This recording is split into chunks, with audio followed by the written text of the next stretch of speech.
Bismillahirrahmanirrahim. Assalamualaikum warahmatullahi wabarakatuh.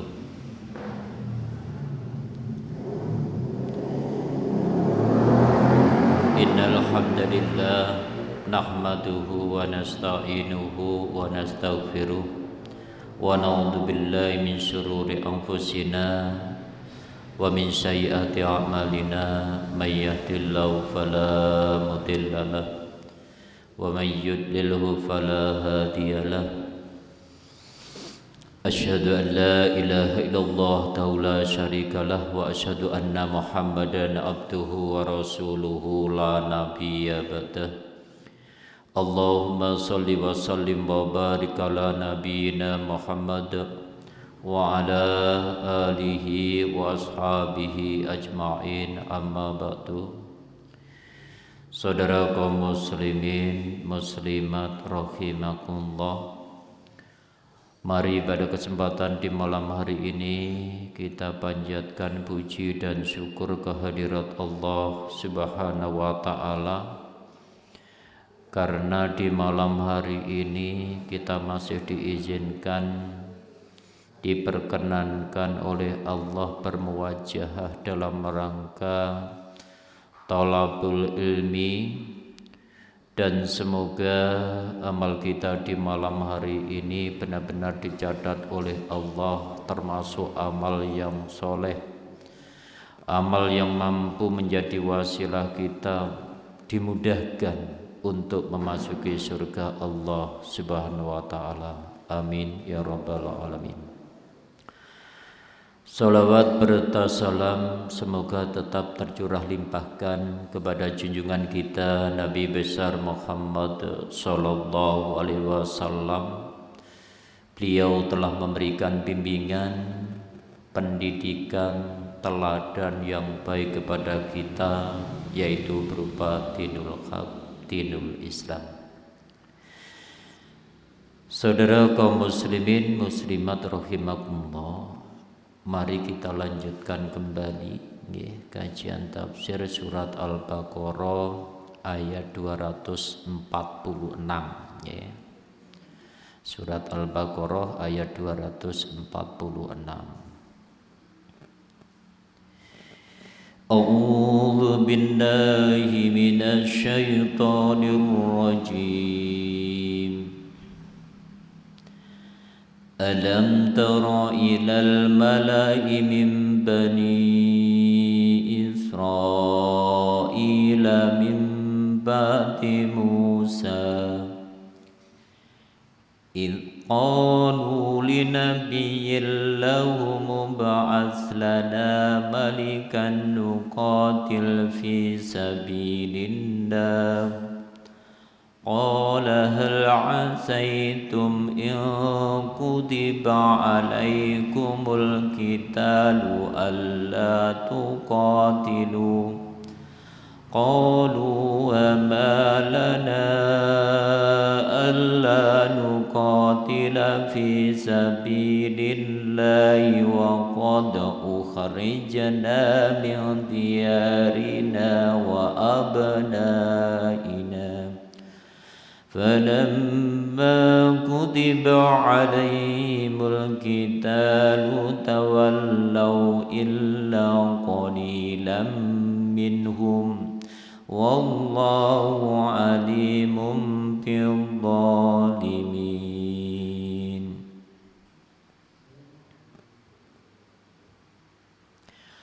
وَقَالَ لَهُمْ نَبِيُّهُمْ إِنَّ اللَّهَ قَدْ بَعَثَ لَكُمْ طَالُوتَ مَلِكًا.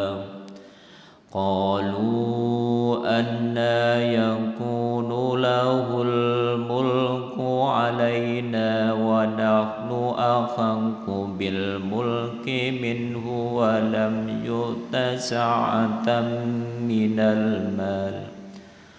قال إن الله اصطفاه عليكم وزاده بسطة في العلم والجسم wallahu yu'ti mulkahu man yasha wallahu wasi'un alim.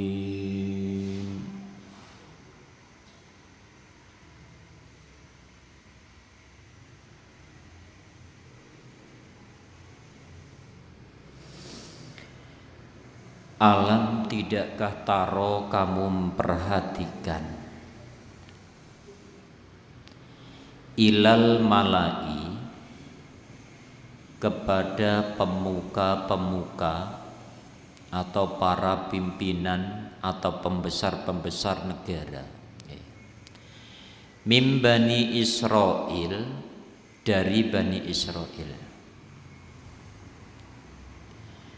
mim ba'di, dari sesudah Musa, Nabi Musa.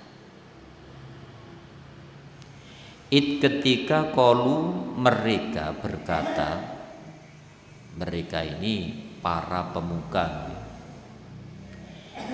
li nabi, kepada seorang nabi, lahum, untuk mereka, ib'as, katanya, angkatlah lana, untuk kami, malikan, seorang raja, nukotil, kami berperang atau akan berperang fisabilillah, di jalan Allah.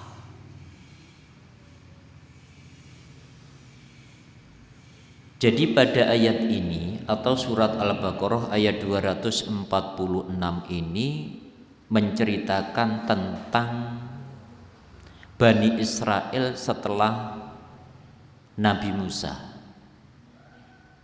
dan lebih tepatnya insya Allah yaitu di zamannya Nabi Daud. Jadi menurut Wahb ibnu Munabbih, generasi setelah Nabi Musa awalnya ini adalah generasi yang lurus, yaitu senantiasa berpegang kepada kitab Taurat, menyembah Allah, mentauhidkan Allah, orangnya juga soleh solihah. Ini generasi setelah yaitu Nabi Musa. Ini berjalan hanya satu kurun. Ya, satu kurun itu ya sekitar satu keturunan. Setelah itu maka sudah ada perubahan. Bani Israel ini mulai mengadakan yang baru. Ada yang menyembah berhala, ada yang menyembah batu, ada yang menyembah macam-macam. Pokoknya ada perubahan. Mulai lupa, mulai meninggalkan yaitu kitab Taurat.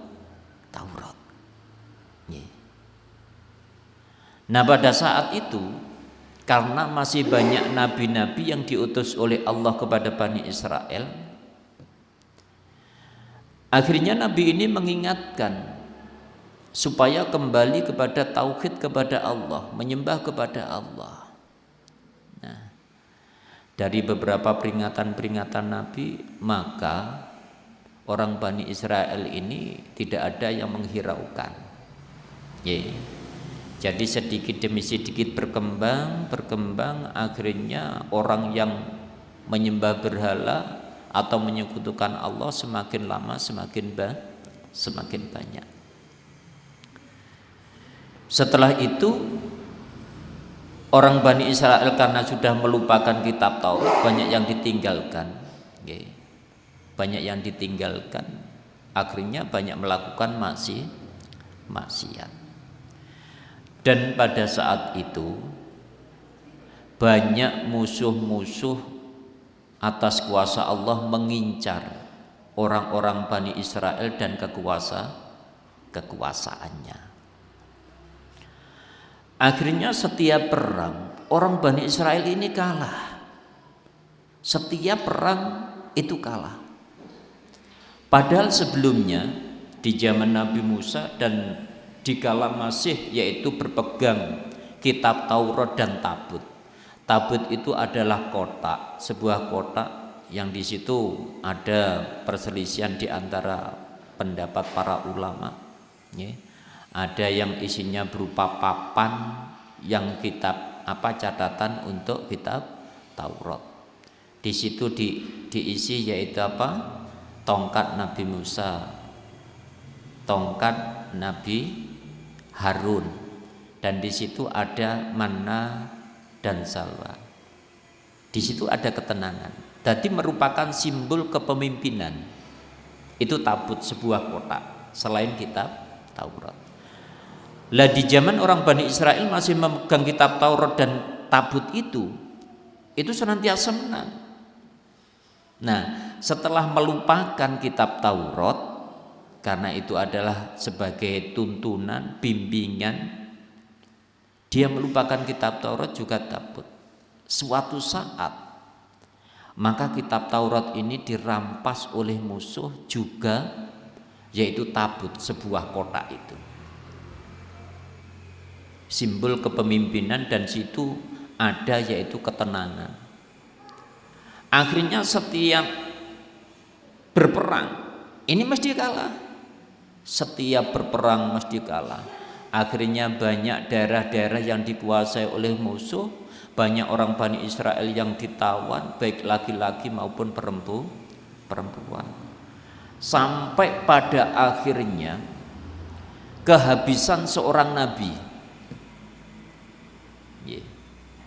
Dan orang Bani Israel ini juga sangat kejam.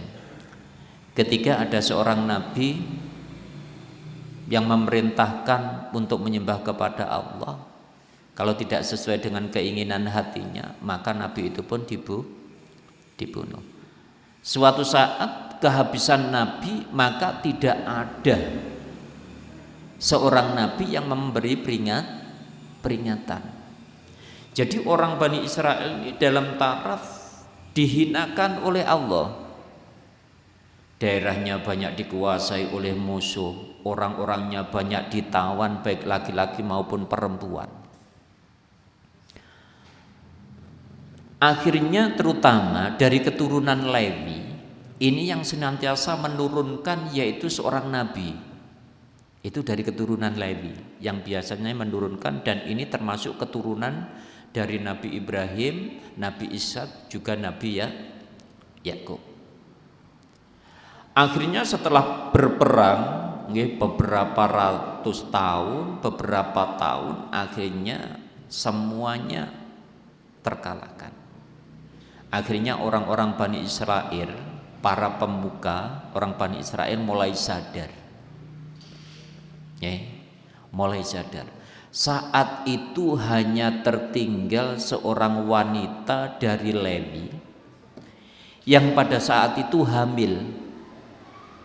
Saat hamil, dia ditinggal wafat oleh suami ketika berjihad, yaitu melawan musuh. Akhirnya orang Bani Israel ini yaitu datang kepada si wanita ini. Harapannya luar biasa Bapak Ibu. Jadi wanita Lewi ini sedang hamil, harapannya nanti ketika melahirkan adalah Allah memberikan yaitu keturunan seorang nabi. Jadi orang Bani Israel ini menunggu seorang nabi, menunggu mulai hamil. Sampeyan bayangkan, karena sudah kehabisan nabi. Dan pada saat itu setiap berperang mesti kalah. Maka pada saat itu wanita ini dikarantina, artinya diletakkan di sebuah perumahan. Di situ diberikan nafkah, pokoknya dipenuhi segala kebutuhannya. Yang harapan orang Bani Israel adalah lahir dari seorang wanita Lewi ini adalah seorang nabi. Akhirnya si wanita ini siang malam berdoa kepada Allah Bapak Ibu, agar nanti melahirkan yaitu seorang nabi. Karena saat itu di Bani Israel sudah tidak ada seorang nabi. Akhirnya alhamdulillah setelah melahirkan sehat bayi laki-laki, terus berkembang menjadi remaja, kalau singkat menjadi remaja, berkembang dengan baik. Akhirnya alhamdulillah atas doa seorang ibu, ternyata Allah mengangkat dia menjadi seorang nabi. Berapa tahun? Cukup lama. Wong menunggu mulai hamil sampai usia menjadi nabi, dan rata-rata usia menjadi nabi diantaranya adalah sekitar 40 tahun. Lah nabi ini bernama Samuel. Namanya Samuel. Artinya Samuel itu diperkenankan doaku. Ada yang memberikan nama Samun, juga sama. Ada yang memberikan nama Samson. Samun, Samson, Samuel. Ini adalah artinya diperkenankan doa. Maka disitulah Allah menurunkan yaitu seorang nabi bernama Samuel yang saat itu memulai mengajak kepada Bani Israel untuk mentauhidkan Allah.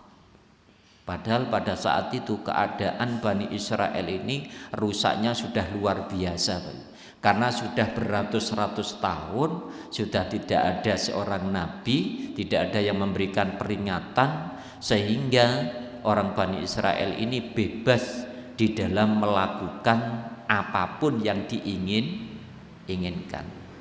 Nah tentunya seorang nabi bernama Samuel ini cukup berat untuk menjadikan gimana caranya orang Bani Israel ini kembali kepada yaitu mengesahkan Allah atau mentauhidkan Allah. Tunggu. Oleh karena itu di dalam ayat ini alam taro ilal mala'i min bani Israila min ba'di Musa id qalu linabiyyin lahum mub'as lana. Tidakkah kamu perhatikan bagaimana pemuka-pemuka Bani Israel setelah Nabi Musa, dia memohon kepada nabi yaitu yang bernama Samuel.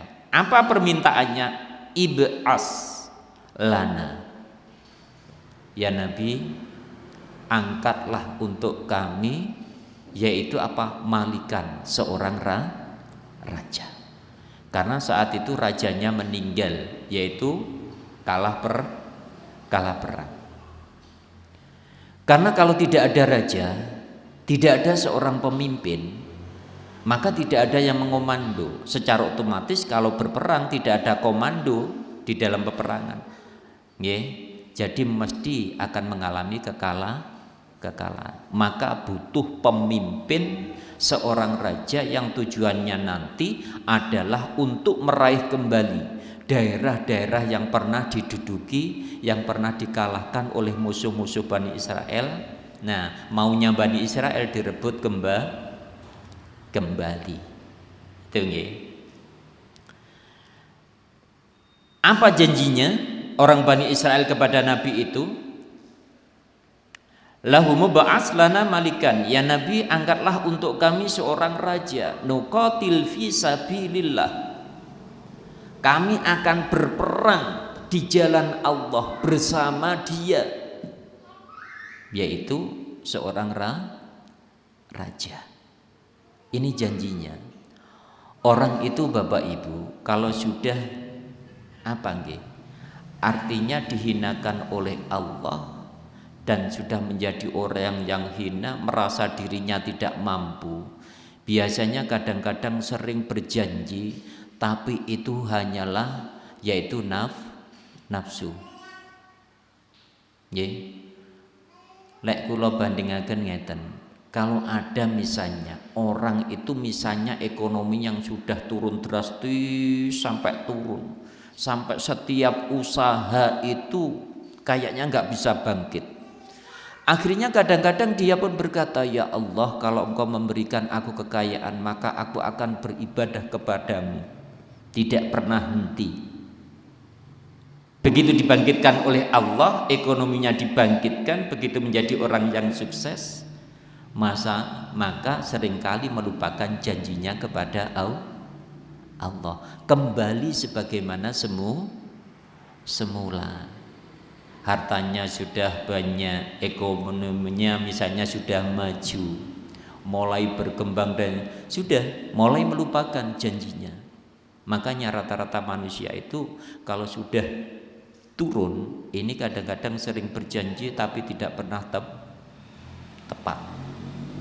Karena dia itu berjanji hanya karena dirinya merasa sudah tidak mampu. Sebagaimana orang-orang Bani Israel ini, wahai Nabi, kalau engkau mengangkat seorang Nabi maka aku akan berperang di jalan Allah. Harta benda, waktu akan dikorbankan. Qala, maka dia Nabi itu berkata atau menjawab, hal apakah asaitum kamu mungkin sekali in kutiba jika diwajibkan alaikum atas kalian alqitalu berperang, alla tuqatilu tidak mau kamu berperang. Nggih, katanya Nabi, nggih, kalau kamu itu kemungkinan kalau dia diwajibkan untuk berperang, maka kamu kemungkinan tidak mau berperang. Itu kata Nabi. Karena mungkin Nabi ini sudah tahu bagaimana sifatnya atau karakternya Bani Israel pada saat itu. Makanya hati-hati Bapak Ibu. Ini satu teladan dari ayat ini, bahwa pada saat itu orang Bani Israel benar-benar dihinakan oleh Allah karena meninggalkan yaitu kitab Taurat, ajaran-ajaran Allah, juga ajaran nabinya yaitu Nabi Musa. Ketika orang itu sudah tidak berpegang dengan apa yang diajarkan oleh Allah, maka dia akan mengalami kekalahan, bahkan dihinakan oleh Allah melalui musuhnya. Kata Nabi, kalau kamu diwajibkan berperang, kemungkinan kamu tidak mau berperang. Kalau mereka berkata, Bani Israel itu berkata, apa katanya? Wama lana, mengapa bagi kami Allah tuqatila, tidak mau berperang fisabilillah di jalan Allah.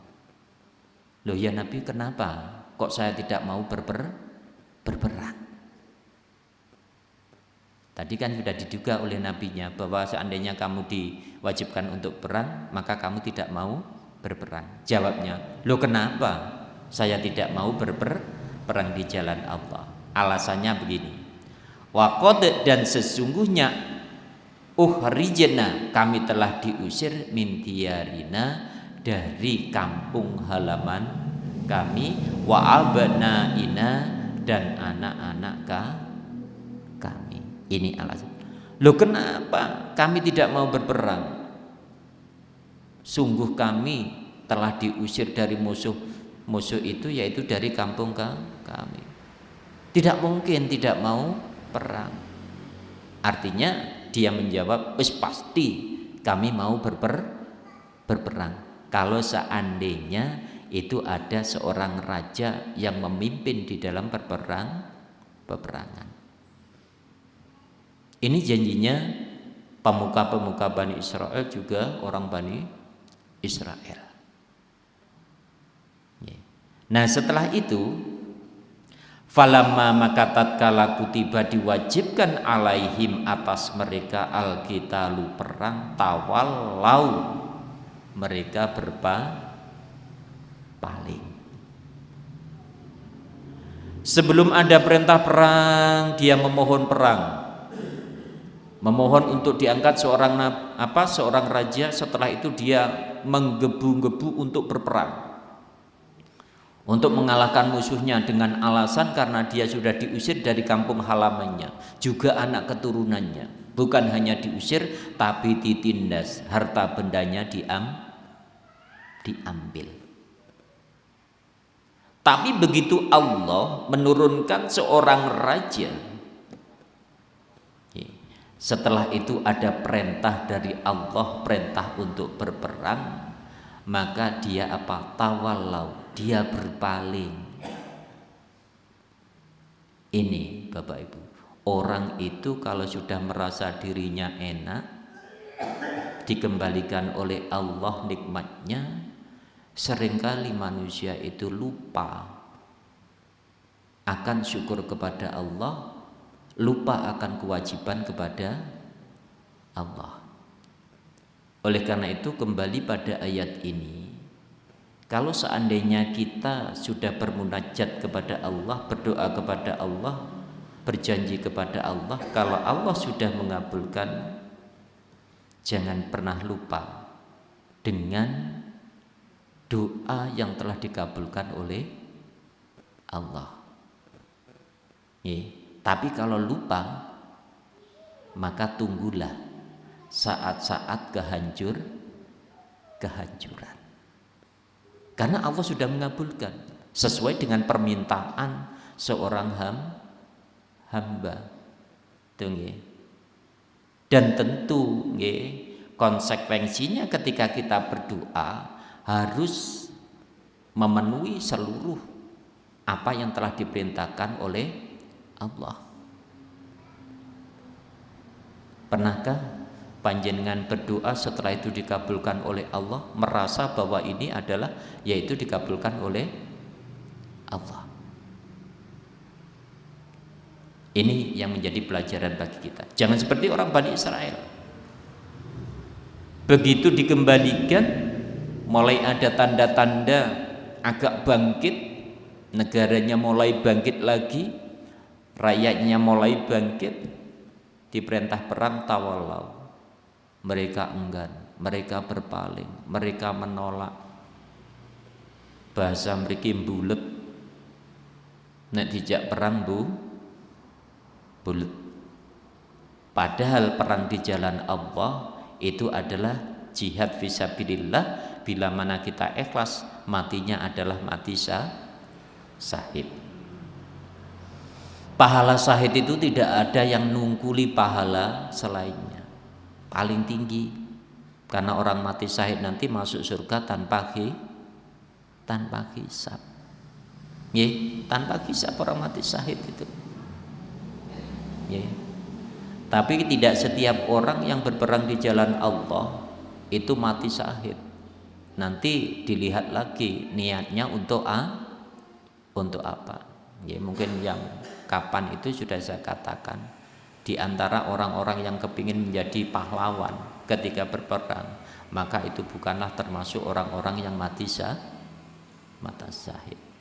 Maka kuncinya adalah terletak pada keikhlasan di dalam menjalankan jihad fisabilillah. Tentu setiap perang tujuannya adalah mendapatkan kemenangan, walaupun punya cita-cita mati syahid. Tapi di dalam dirinya punya semangat agar agama Islam ini yaitu mendapatkan kemenangan. Kalau toh Allah itu memang mentakdirkan untuk yaitu meninggal atau wafat dalam keadaan syahid, maka itu berarti ketentuan dari Allah. Oleh karena itu semuanya itu dari Allah. Illa kecuali qolilan, sedikit minhum di antara mereka. Jadi mereka itu yang ikut berperang itu hanya sedikit. Kalau menurut kisah pada saat itu penduduknya adalah sekitar 80.000, maka yang ikut berperang itu hanya 4.000. Yang 76.000 Nah, tawallau, mereka berpaling. Tunggu. Wallahu, dan Allah alimun, mengetahui bidzalimin, terhadap orang-orang yang zalim. Sebenarnya Allah sudah tahu Bapak Ibu, nanti siapa di antara mereka dari orang-orang Bani Israel yang memang lurus, tetap berada pada jalan Allah, tetap berada pada perintah Allah, yaitu berjihad di jalan Allah, dan mana orang yang saat itu tidak punya niat sama sekali, yang itu hanya berada pada lesan dan mengikuti hawa nafsu. Allah tahu. Akan tetapi tetap, artinya Allah akan mendatangkan seorang nabi juga raja yang tujuannya adalah juga menjadi ujian bagi orang-orang Bani Israel. Itu.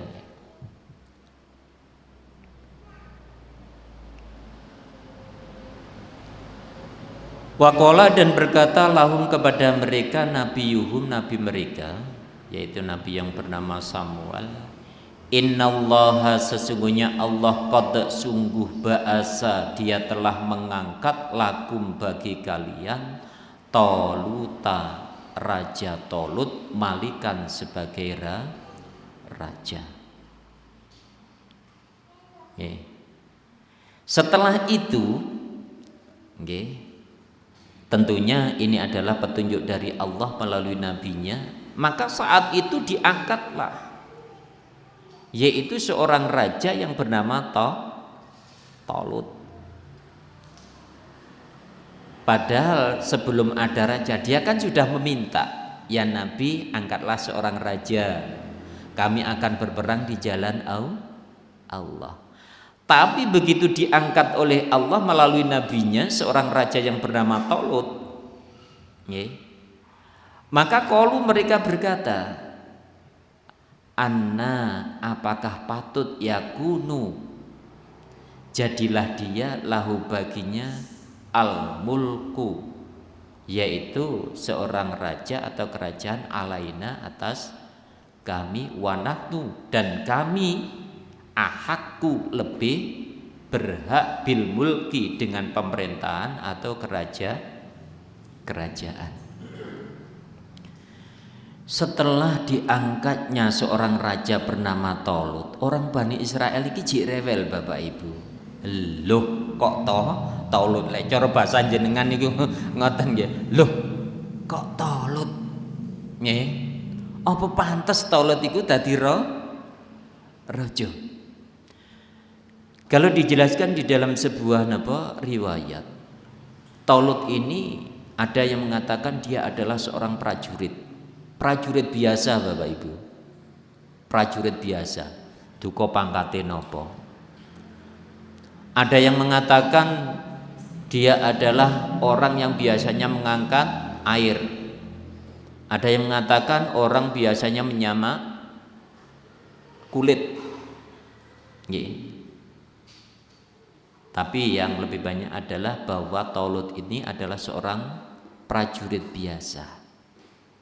Makanya dia mengatakan, anna yakunu lahul mulku alaina wa nahnu ahaku bil mulki. Jadi sebenarnya Tolut ini gak pantas dari raja. Kenapa? Karena dia bukan dari keturunan keluarga kerajaan. Lek coron jenengan mungkin bahasanya bukan darah biru. Enten yang darah biru niki.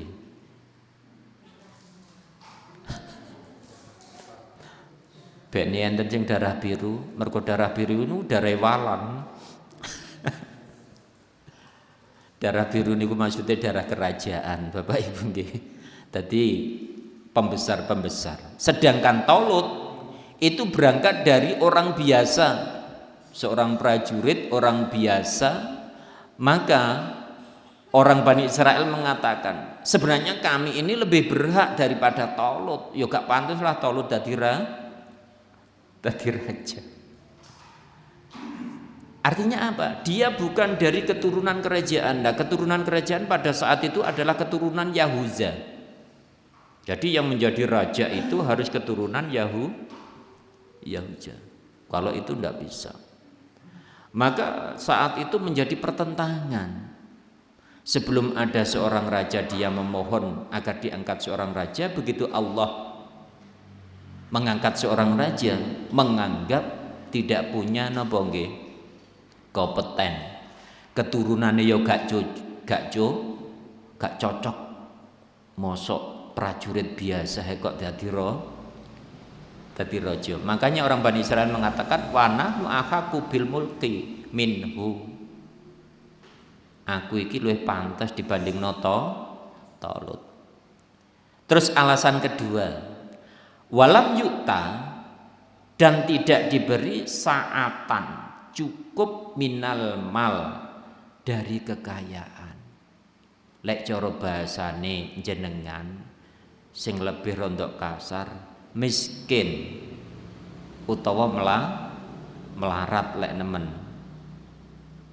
Tapi bahasa Quran ini cukup halus. Walam yu'ta sa'ata minal mal, tidak diberi kecukupan harta. Lho bahasane Quran mawon halus ya, Pak. Mungkin nek terjemahane wong iku ya melarat ngono lah. Quran itu halus. Makanya jenengan nek berbahasa ya kudu halus. Misale ana arek kok IQ-ne kurang, mpun katik ngomong bodoh. Terutama ngene anak apa maneh goblok. Ini akan menjadi ingatan di dalam memorinya. Allah wis goblok kayak. Maka lek ngomong ya gak sepiro pinter ngono. Kan siji to nggih, gak sepiro pinter karo goblok utawa bodoh, terutama terhadap anak Bapak Ibu. Anak atau orang lain nggih sama saja, apa maneh dadi guru. Nggih. Itu harus benar-benar menerapkan ini. Kalau anak ini sudah dikatakan bodoh, apa maneh goblok, menjadi ingatan sampai nanti. Alah wis bodoh ae lah ngene ae. Tapi lek diomongi kurang pinter, gak sepiro pinter, iku jek rada alus. Kita niru bahasa-bahasa Quran ya, artinya alus. Mengingatkan pun juga alus. Nabi Musa ketika mengingatkan Raja Fir'aun kan juga alus. Yo ndak di kafir-kafirnya, yo gak di wis sing elek-elek ya mboten, dengan bahasa yang halus. Itu dicontohkan oleh Allah. Nah termasuk saat itu ya, walam yu'ta sa'ata minal mal. Lah wong Talut iku ya gak duwe donya apa-apa belas, mosok pantes dadi raja. Kudune lek dadi raja iku ya keturunane darah biru, donyane akeh utawa dadi wong sugih. Lah Raja Talut menurut Bani Israel tidak sesuai dengan kriteria yang telah ditetapkan oleh orang Bani Israel. Nggih. Dadi wis bukan keturunan kerajaan, ya gak duwe donya, makanya orang Bani Israel mengatakan, aku luwih pantes dadi raja timbang Talut. Qala dia Nabi berkata, innallaha sesungguhnya Allah istafahu dia telah memilihnya alaikum atas kalian. Coba, ini Allah sudah memilihkan bahwa Talut ini memang dipilih oleh Allah untuk menjadi raja untukmu, kata Nabi. Walaupun orang Bani Israel ini mengatakan nggih lek cara ketentuannya tidak sesuai dengan Bani Israel, tapi Nabi mengatakan ini sudah dipilih oleh Allah bahwa Raja Talut adalah menjadi yaitu seorang raja. Setelah itu disebutkan wazadahu, dan dia menambahkan atau menganugerahi bastoh, keunggulan, keluasan, fil ilmi, di dalam ilmu. Nah, ini yang menjadi sandaran atau ketetapan bahwa Talut ini dijadikan seorang raja itu karena Allah memberikan keluasan, keunggulan tentang ilmu, berbagai macam ilmu. Maka jadi seorang raja, seorang presiden itu harus berilmu. Bukan karena punya harta. Kenapa? Karena nanti yang dihadapi raja ini cukup rumit. Karena bukan hanya 1-2 orang, tapi seluruh negeri nanti masalahnya akan ditumpahkan kepada raja. Maka biasanya raja ini kan butuh penasehat. Makanya penasehatnya juga harus berilmu. Penasehatnya juga harus lurus, orang baik. Ketika penasehatnya ini tidak baik, mesti rajanya jadi tidak baik. Sama dengan presiden, ketika penasehatnya tidak baik, maka secara otomatis presiden ini akan terpengaruh dengan ketidakbaikannya. Setiap idenya, setiap gagasannya akhirnya senantiasa sesat. Karena apa? Orangnya juga nggak benar, penasehatnya juga nggak benar. Tapi Raja Talut ini diberikan kanugrahan oleh Allah keluasan ilmu. Dia punya kemampuan di dalam memimpin, yaitu rakyatnya atau Bani Israel untuk menjadi negeri yang maju. Terus yang kedua, wal jism, punya keunggulan, yaitu apa? Tubuh yang kuat. Bisa dikatakan kuat itu ya juga sehat, terus badannya juga sehat rohani, sehat lahir batinnya sehat. Itu kriteria untuk menjadi pemimpin. Lah kalau pemimpin misalnya presiden bolak-balik ngerugu, terus gimana negeri ini saged maju? Wayahe musyawarah besar, menetapkan hukum dan lain sebagainya, ternyata kering, bolak-balik kering. Maka seorang raja, seorang presiden itu memang harus kuat, harus sehat jasmani dan rohaninya, Bapak Ibu. Itu. Lah Talut punya kelebihan. Senajan prajurit, tapi Allah yang memberi kekuatan tentunya, tapi prajurit yang gagah perkasa, yang kuat, yang siap untuk maju. Wallahu, dan Allah yu'ti, dia memberikan mulkahu, kerajaannya, man, orang atau siapa, yasha, yang dikehendaki. Ini adalah kepemimpinan, Bapak Ibu. Jadi pemimpin itu memang sudah dipilih oleh Allah. Walaupun mungkin jenengan begini, di dunia ini ada yang pakai uang begini, tapi itu tetap, itu adalah menjadi ketetapan Allah. Karena semua yang terjadi di dunia ini tidak ada yang terjadi kecuali atas izin Allah. Lewatnya apa saja? Lewatnya apa saja. Dan itu memang sudah dipilih oleh Allah. Misalnya di desa jenengan ada yang menjadi RT, itu memang ketetapan Allah. Sampai keturunannya menjadi RT misalnya, itu ketetapan Allah. Ada yang menjadi RW, ada yang jadi wak lurah dan lain sebagainya misalnya. Itu juga termasuk ketetapan Allah. Maka tidak ada yang terlepas dari kekuasaan Allah. Termasuk Talut. Talut yang dianggap oleh orang Bani Israel diremehkan, tidak punya harta, tidak punya kemampuan, ternyata Allah memberikan kelebihan, keunggulan. Apa? Yaitu keunggulan ilmu pertama. karena ilmu itu adalah segalanya. Yang bisa memecahkan satu masalah, beberapa masalah itu hanya menggunakan ilmu. Tidak bisa tidak menggunakan ilmu. Mesti harus punya ilmu. Kalau kenegaraan berarti kenegaraan. Masalah hukum berarti ilmu. Dan raja, presiden harus mampu menguasai semuanya. Ngerti. Itulah sebenarnya kenapa artinya menjadi seorang pemimpin itu sebenarnya adalah berat. Tapi kalau seorang pemimpin itu lurus, adil, bijaksana, maka nanti kelak di akhirat akan mendapatkan perlindungan dari Allah, di mana saat itu tidak ada perlindungan kecuali dari Allah. Itu enaknya pemimpin. Kalau seandainya dia beristihad tentang hukum kok benar, maka pahalanya adalah 2 kali lipat. Tapi kalau salah misalnya, tapi kesalahannya tidak disengaja, maka tetap mendapatkan pahala 1. Itu nggih.